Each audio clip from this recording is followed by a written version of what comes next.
हरे कृष्ण कृष्ण कृष्ण हरे हरे, हरे राम राम राम हरे हरे। कर्माप्येकम तस्य देवस्य सेवा, और केवल एक ही कार्य हो, भगवान की सेवा। कर्मयोग, कृष्ण भावना भावित कर्म।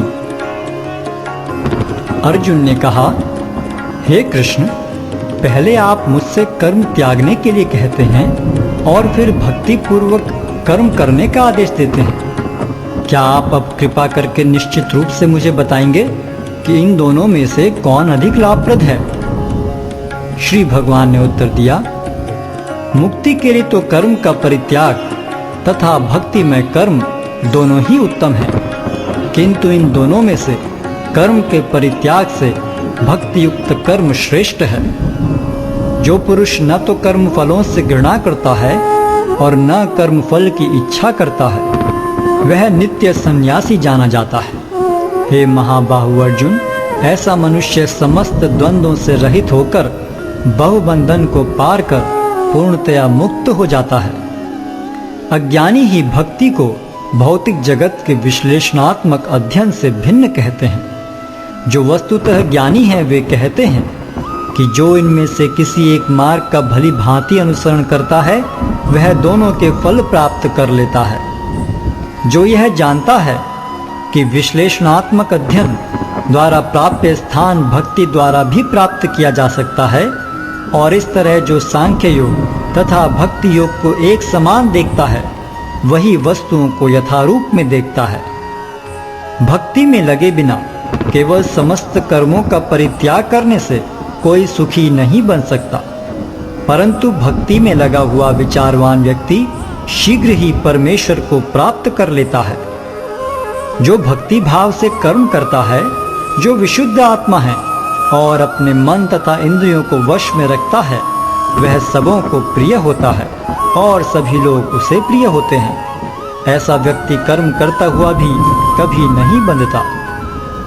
दिव्य भावनामृत युक्त पुरुष देखते, सुनते, स्पर्श करते, सूंघते, खाते, चलते फिरते, सोते तथा श्वास लेते हुए भी अपने अंतर में सदैव यही जानता रहता है कि वास्तव में वह कुछ भी नहीं करता। बोलते, त्यागते, ग्रहण करते या आंखें खोलते बंद करते हुए भी वह यह जानता रहता है कि भौतिक इंद्रियां अपने अपने विषयों में प्रवृत्त हैं और वह इन सब से पृथक है। जो व्यक्ति कर्म फलों को परमेश्वर को समर्पित करके आसक्ति रहित होकर अपना कर्म करता है, वह पाप कर्मों से उसी प्रकार अप्रभावित रहता है जिस प्रकार कमल पत्र जल से अस्पृश रहता है। योगी जन आसक्ति रहित होकर शरीर, मन, बुद्धि तथा इंद्रियों के द्वारा भी केवल शुद्धि के लिए कर्म करते हैं। निश्चल भक्त शुद्ध शांति प्राप्त करता है, क्योंकि वह समस्त कर्मफल मुझे अर्पित कर देता है। किंतु जो व्यक्ति भगवान से युक्त नहीं है और जो अपने श्रम का फल कामी है, वह बंध जाता है। जब देहधारी जीवात्मा अपनी प्रकृति को वश में कर लेता है और मन से समस्त कर्मों का परित्याग कर देता है, तब वह 9 द्वारों वाले नगर में बिना कुछ किए कराए सुखपूर्वक रहता है। शरीर रूपी नगर का स्वामी देहधारी जीवात्मा न तो कर्म का सृजन करता है, न लोगों को कर्म करने के लिए प्रेरित करता है, न ही कर्म फल की रचना करता है। यह सब तो प्रकृति के गुणों द्वारा ही किया जाता है। परमेश्वर न तो किसी के पापों को ग्रहण करता है न पुण्यों को, किंतु सारे देहधारी जीव उस अज्ञान के कारण मोहग्रस्त रहते हैं जो उनके वास्तविक ज्ञान को आच्छादित किए रहता है। किंतु जब कोई उस ज्ञान से प्रबुद्ध होता है जिससे अविद्या का विनाश होता है, तो उसके ज्ञान से सब कुछ उसी तरह प्रकट हो जाता है जैसे दिन में सूर्य से सारी वस्तुएं प्रकाशित हो जाती हैं। जब मनुष्य की बुद्धि, मन, श्रद्धा तथा शरण सब कुछ भगवान में स्थिर हो जाते हैं, तभी वह पूर्ण ज्ञान द्वारा समस्त कलमश से शुद्ध होता है और मुक्ति के पथ पर अग्रसर होता है।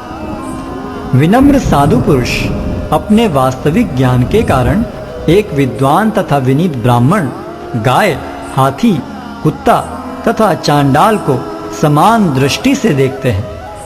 जिनके मन एकत्व तथा समता में स्थिर हैं, उन्होंने जन्म तथा मृत्यु के बंधनों को पहले ही जीत लिया है। वे ब्रह्म के समान निर्दोष हैं और सदा ब्रह्म में ही स्थित रहते हैं।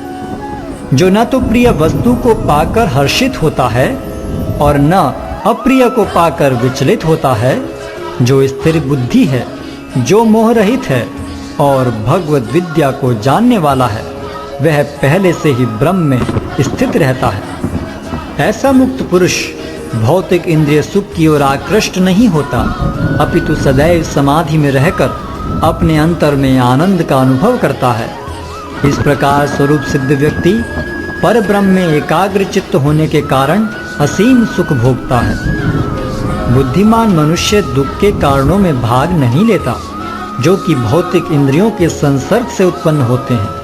हे कुंती पुत्र, ऐसे भोगों का आदि तथा अंत होता है, अतः चतुर व्यक्ति उनमें आनंद नहीं लेता।